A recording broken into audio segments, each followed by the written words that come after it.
This is Daily Blast Live. We're talking about what you're talking about.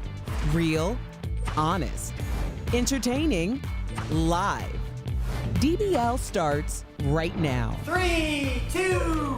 Welcome to DBL. It's Tuesday, August 3rd. I'm Tori here with Lindsay and Al looking What's good. going on? Hello. Everybody feeling good? Yes. Let's get started because we got a couple stories about cancel culture and its effect on people. So up first, we got Kathy Griffin. Have y'all heard about this?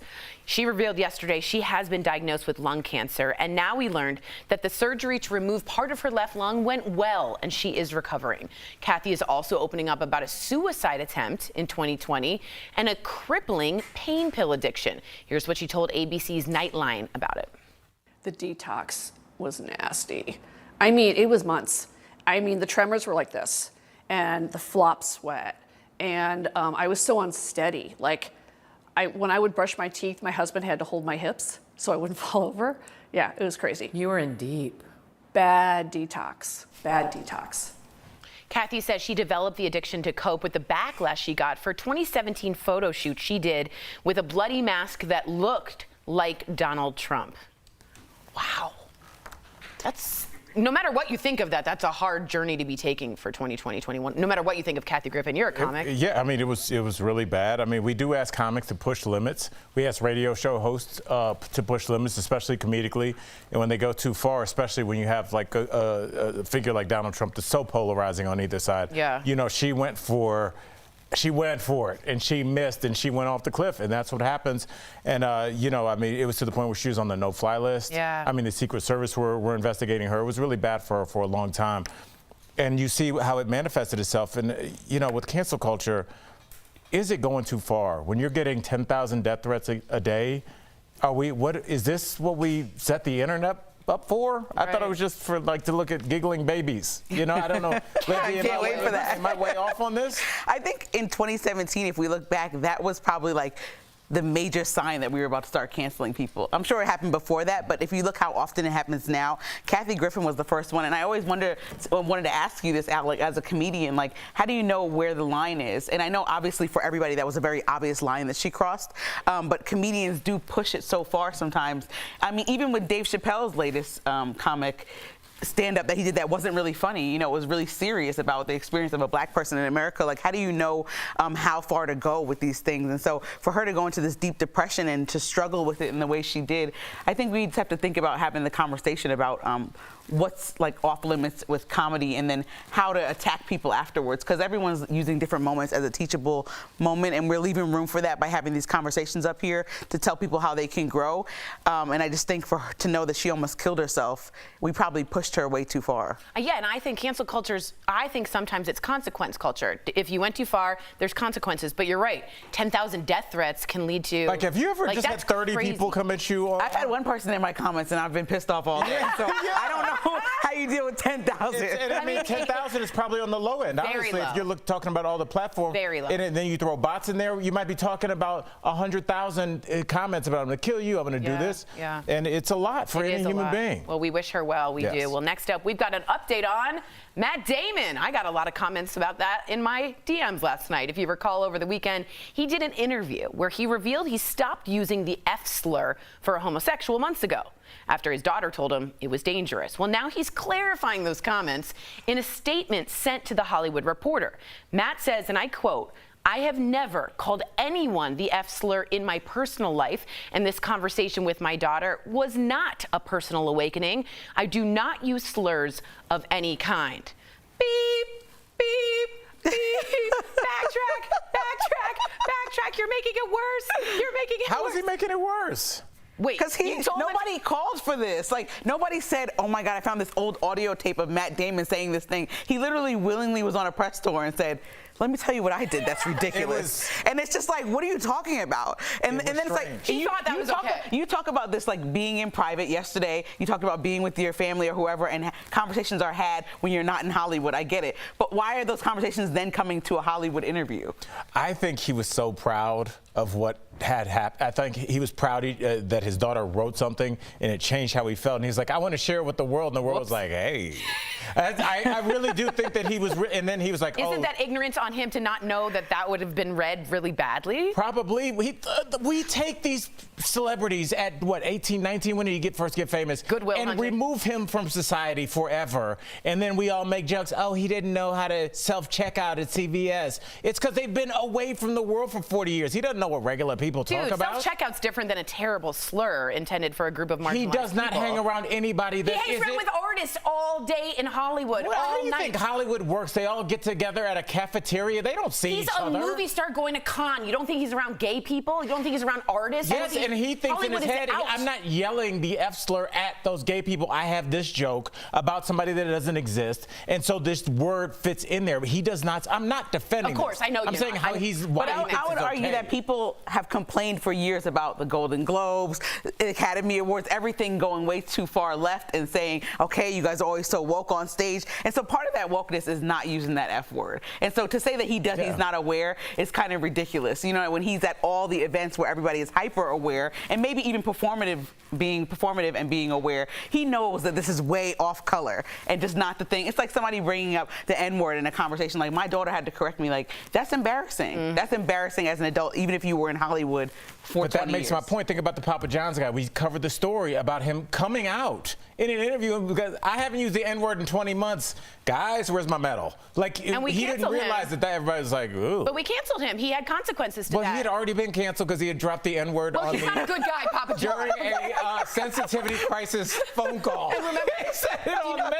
Al, do you remember who turned him in? The PR person was like, yo, we got to do something. Well, he about was on the phone call because he was using it around the office or something. And he said it to John. those people that they had him on a conference call with. So that's how it initially started. Matt Damon's going to be very sad we're comparing him to the Papa John's. You're But right. they're both CEO. super rich and super out of touch, and that's how it comes off to normal people. And I just don't think they're around normal people that much. All right, well, let us know what you I'm think. never around normal people. You're never around What about us? people. Super famous. You're not. I Can am. you get canceled by association, like my association with Al?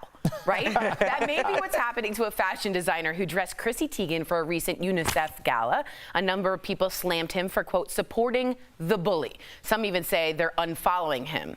So it's Zuhair Murad, I hope I'm saying that right, Muhair. I'm saying it wrong, but we'll get the right way of saying it. He's a great designer. Maybe before the show you should have knocked Yeah, I it know. out. He's a great dress. It was a great dress. But now Chrissy says, if you even come close to me, you will get burned. Oh, Don't even come close to me. Stop it. And she Who is she, Phoenix from the X-Men? It's not that serious. Well, this guy. Can you give me Tori's the name telling us in a the story booth? about it being that serious. How can you say? Well, he's getting canceled now because he designed something for her. Oh, get out of here. Well, listen, I know as a young designer or whatever part of his career he's in, it's very exciting to dress a celebrity. And so to tell him to not pursue one of his life goals, to put his design on somebody famous, it's kind of rough when it's like Chrissy's trying to atone for, I guess, what she did. I know you don't really forgive her all that much. No, but I forgive her. I think you can come back from. You don't sound like you. yeah, it sounds like that's like the. You're like, it's your like voice you're got talking really about high. your divorced husband. You're like, no, we're still friends. Yeah, no, I call him. I want to like Chrissy. I don't like what she did, but I really like Chrissy Teigen. I mean, but what is the timeout here? Right. I just feel like cancel culture, Lindsay, tell me what you think. I was thinking about this morning. I feel like cancel culture just means you lose the people that weren't your real fans.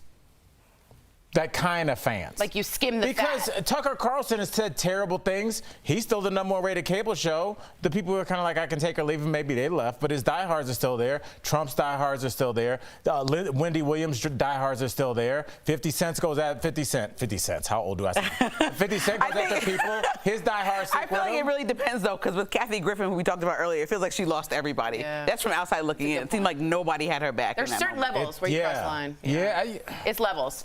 All right, switching gears here. The Weeknd reveals that he's adopting a sober, light lifestyle. Speaking to GQ magazine, the singer explained that he still drinks, he smokes weed, but he's given up hard drugs because they were, quote, a crutch. He went on to say that he's never felt he needed to do hard drugs, so it wasn't really hard habit for him to shake. He also said he became sober light because he eventually wants a family someday. Okay, so I want to talk to you, Al, a little bit about this. You're sober, and by sober, explain what you mean by that. You don't drink, you don't do drugs, that's what you feel? Coffee. Coffee, exactly, Yeah. that's a drug. Does sober light offend you? And when I also say that, I want to bring up California sober, which means you smoke weed, but you don't drink at all. Do those terms bother you?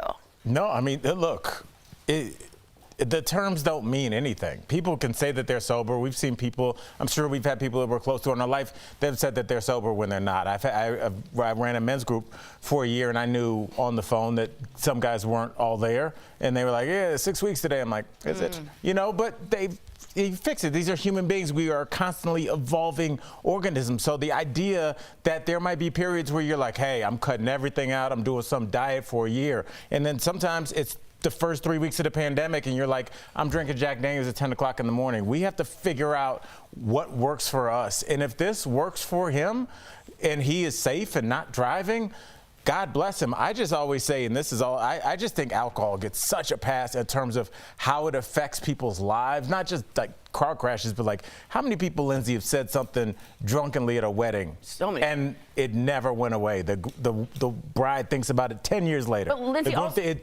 alcohol affects your job. It affects the way people feel about you. It might not even be physical. I think the things that you say can have a lasting impact. I agree with you, but the language I always think matters, right? Like, so in recovery, sober should mean, or it does used to mean traditionally, from up the neck up, you aren't taking anything, right? So does saying you're sober light diminish the power of the word sober? Because words like that, when you say I'm sober and you're proud, I'm 5 years sober, that's important to a lot of people. So what do you think about the language? I just don't understand like the conversation around like, because we're assuming that most adults might have a drink or do anything recreational when they want to as adults. Or And so- medicinal. Right, and so I'm just not understanding why we're mentioning it if it's just like casually and like, hey, this is what I'm doing. It's like, are you recovering from something or are you just saying I'm sober? Like it almost seems like a cool thing to do. Even when Demi Lovato did it, I didn't understand because knowing that she put her life at risk and almost died and then saying I'm California sober, it felt like it was cute. And mind you, I'm not in her shoes, so I don't want to say what she was feeling, but it feels like it's like a term that might be like cool to say when it's really unnecessary Trendy. if you know how to control yourself and if you're having a casual drink versus getting drunk and getting in a car accident, killing somebody or hurting yourself. Yeah, I know it's trendy. It bothers me. Maybe I'm old school because I think being sober means something to people. And also, a lot of people need to be sober. No right. marijuana, Right. anything. They don't need any disinhibitors. Exactly. So let us know what you think. It is an interesting topic. All right, coming up on DBL, we talk with a comedian who's shedding light on postpartum depression. I came up in comedy with her. She's amazing. She's taking her personal struggle out on the world to help women. Plus, Simone Biles returns to the competition stage. Was she able to overcome all the adversity?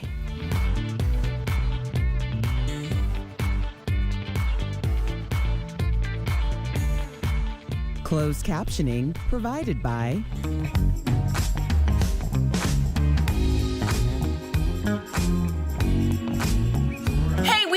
Wi-Fi, so I can't get your comments, so we apologize, but we're going to... say this really quickly about the sobriety, and Tori, you can get in on this. I don't know if you're worried about the Wi-Fi, but it's fine. I was just saying, I think a lot of times with sobriety, if you feel like you need to stop drinking or stop doing whatever you're doing, pills, which never gets talked about, which is a huge problem, people say, well, okay, I stopped that. Maybe I can have a drink, or maybe I can smoke marijuana. But those are disinhibitors, and what happens is, yes, you're sober for a second, then you have 3 drinks, and you're like, I could have one. Right. Because that's why people drink, so you feel loosened up to go dance, or you feel loosened up to socialize, which is why alcohol is at social events.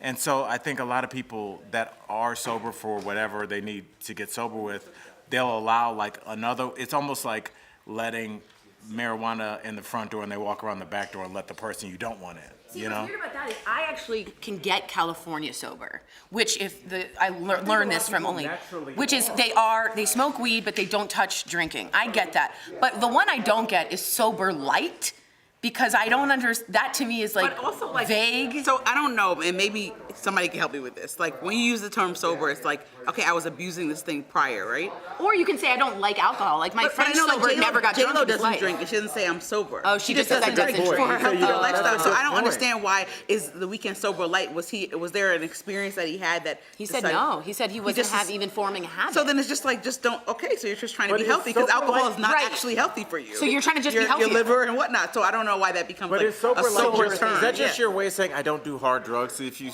drink and smoke marijuana, the ones coming after that are like pills, heroin, cocaine, right, MDMA, meth. So is sober light, I just don't do hard drugs? Yes, and he made that term up in a way. And he didn't need the word sober is what you're saying. He could have said I'm getting healthier. Like J-Lo talks about this all the time. That's why I'm just like, oh, you just got that's why J-Lo looks like that. Right. You know, and I just that's why J-Lo looks so good at what, 52? I look like that too, don't I? Nothing to announce, guys. I don't do hard drugs.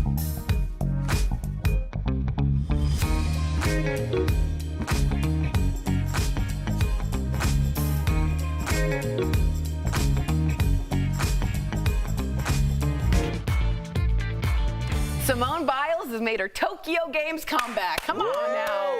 But a quick spoiler alert, if you want to see it tonight, you may want to plug your ears if that's still a thing. Simone took home the bronze on the balance beam after... Oh, we just showed it. Yeah. So even if we didn't... Yeah. Okay. She took home the bronze on the balance beam after dropping out of numerous other events because of mental health issues and a case of the twisties. She told us Today's Show that the bronze, quote, meant more than all the other golds because I pushed through so much the last 5 years and the last week.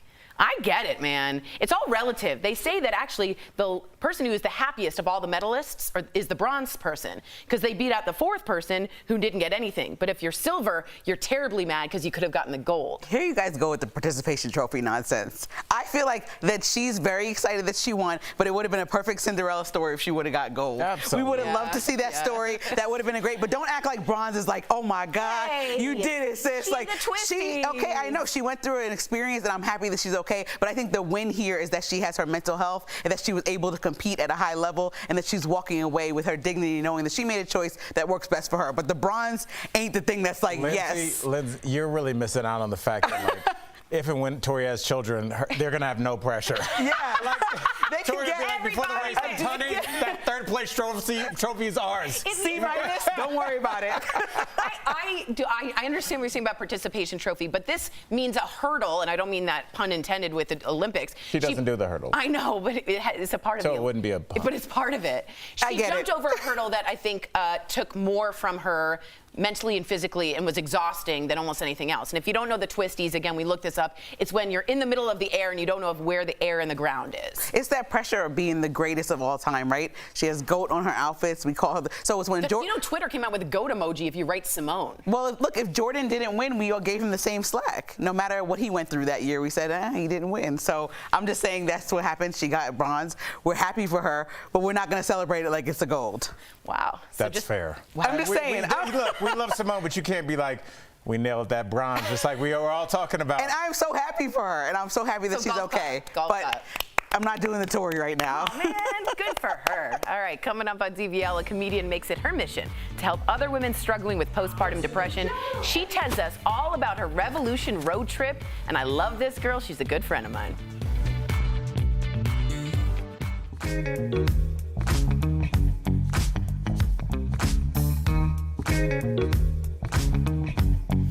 Some people hesitant to get the COVID vaccine point to the fact that they haven't gotten full FDA approval yet. So when will that happen?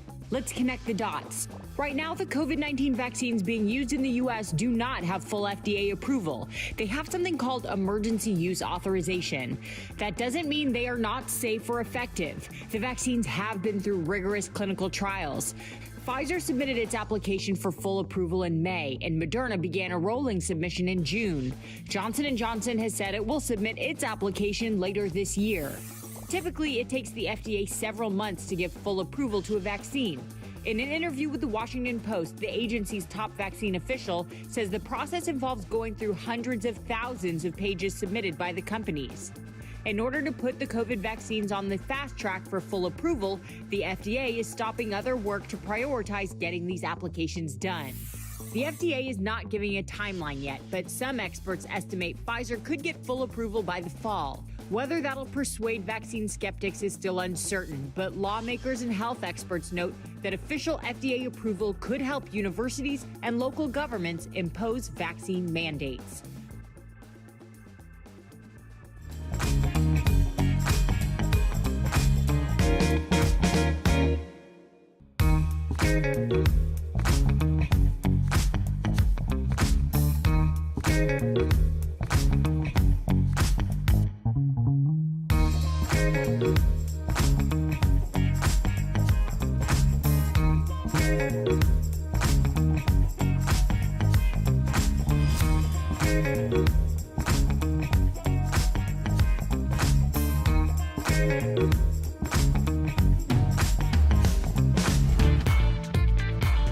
Welcome back to DBL. New moms experiencing depression are not alone. We talk about it a lot on this show. 1 in 5 women experience postpartum depression, and that includes my friend comedian Angelina Spicer. We speak to her about how she's using laughter and her life on the road to help moms live their best lives. That's today's DBL Spotlight. Angelina, welcome to DBL. Now, before we get to how you're helping new moms with postpartum depression, thank you for helping more Americans get vaccinated. Tell us about Spicer's Ride to Wellness. What inspired you to take action to get Black and Latino communities vaccinated? I thought to myself, there's got to be a way that I can get vaccinated and that I can help members of my community get vaccinated too. So I went to my alumni group of Howard University students. I told them, listen, I don't know how, but I've become the Harriet Tubman of vaccines. So I need a little help. And within an hour, my Bison family came through, and I had enough buses to vaccinate 250 people. Wow. For you. Unbelievable. Well done. So many lives saved, honestly. Now, in addition to being a bright light for many people during the pandemic, you've been able to find humor in your own struggles and becoming a new mom. When did you realize that you were suffering from postpartum depression? I suffered through it, and Jeff, his wife, suffered through it. What should other moms who are watching right now be on the lookout for? I didn't connect with my baby. I got angry with my husband. It was just a challenge for me on all different angles of my life, including work. As a stand-up comedian, I need my sense of humor. I need to be able to see the world through my funny lens. I felt so overwhelmed that I would eat dinner in my car. I am trying to figure out how to juggle everything. It was actually my therapist who noticed that I was suffering from postpartum depression, and thank God I had a therapist. She's the one who ultimately suggested that I check myself into a psychiatric facility for treatment. Now you have an adorable Right. 6-year-old daughter, Ava. What's the best thing about being a mom right now? The best thing about being a mom is that I've healed from postpartum depression. I'm now able to fully live in the moment with my daughter and my husband, and we can enjoy each moment and milestone together. You've officially kicked off your postpartum revolution road trip, which is super dope, with a fabulous pink bus. Come on, girl, super dope. Now, you have to tell us, what's it like back being on the road, connecting with a live audience? I've done stand-up for 14 years, so I know how the rush you must get. I realized that everybody is a liar. They post these pictures and they're like, oh my gosh, I love my baby. My heart is beating outside of my body. I pushed my daughter out. I was like, I made a mistake. Oh my gosh, it has been so fulfilling to be able to get back on the road, travel from city to city, doing what I love, performing stand-up, but also connecting moms to care. You're also in the process of producing a documentary. What can we expect and how can we support it? All of my efforts are 100% crowdfunded. So I'm so excited about this documentary film because it's a hybrid format. It includes stand-up comedy. She's fed, she's changed, and she's still screaming. Here you go.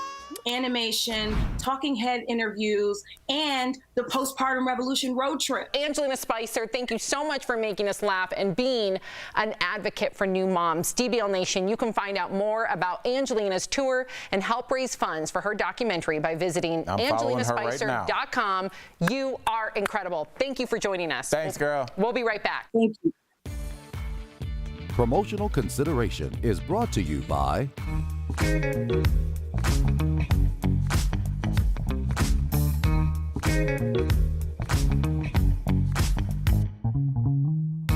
July 7th press release from NASA went viral when it became the subject of an article from British newspaper The Telegraph. The article claims NASA has predicted a wobble in the moon's Earth will lead to an onslaught of coastal flooding in the 2030s. And a misleading tweet with nearly 30,000 likes says the main cause of future coastal flooding will be a regular wobble in the moon's orbit. So let's verify. Did NASA predict a wobble in the moon's orbit will be the main cause of coastal flooding in the 2030s? Our sources are a NASA press release, Dr. Ben Hamilton, co-author of the study and team lead, University of Massachusetts Department of Astronomy, and a 2019 study of nodal tidal cycles by Earth Observatory of Singapore. The NASA Sea Level Change Science Team study predicts that high tide flooding will be dramatically increased on all U.S. coastlines by the mid-2030s. The team found that a combination of rising sea levels caused by climate change and the alignment of a cycle in the moon's orbit will be the cause of this. Climate change will continue to bring the sea levels up. By 2030, NASA predicts sea levels will be at a tipping point, hovering just below the flood line. At that level, tides don't need to change much to start flooding coastlines. So what's the deal with the wobble? Every 18.6 years, the moon's orbit shifts a bit between 2 points, according to the University of Massachusetts Astronomy Department. This shift, or wobble, impacts the moon's gravitational pull, which in turn causes high tides to get higher and low tides to get lower. According to the 2019 study, Earth Observatory of Singapore predicts 2025 and 2034 are when this amplifying cycle will reach its next two high water peaks. High tides during those peaks are about 4 inches above normal. According to Dr. Hamilton, team lead of NASA's Sea Level Change Science Team, that can be devastating for coastal towns. It's something that over time, so as it continues to happen, continues to increase, it does damage infrastructure. So it's something that can cause damage to buildings, roads, things like that. This wobble isn't anything new. It's how the moon has always orbited the Earth. So we can verify, no, NASA did not predict the moon's wobble will be the main cause of coastal flooding in the 2030s. The only new element to worsen tidal flooding will be sea level rise induced by climate change. With your Verify, I'm Ariane Till.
Welcome back to DBL. We love sharing your comments. Kristen wrote us, and I wanted to make sure I got to her. She says, I'm sober light. I quit pain meds 5 years ago, but on rare occasions, I still drink. It works for me, and I still say I'm sober. Again, for me, it's that language part of it, that word sober, that means something so strongly to some people that I have an issue with. And we were saying in the break, like, J-Lo doesn't drink. She just says, I don't drink. Right. So I don't know if you are not recovering from something, if sober resonates with me, but maybe I need to read into the definition more. Yeah, I'll just say this. It's just if you're sober, be very careful about letting things in. Don't let disinhibitors in. Agreed. We're new every day. Bye. Disinhibitors.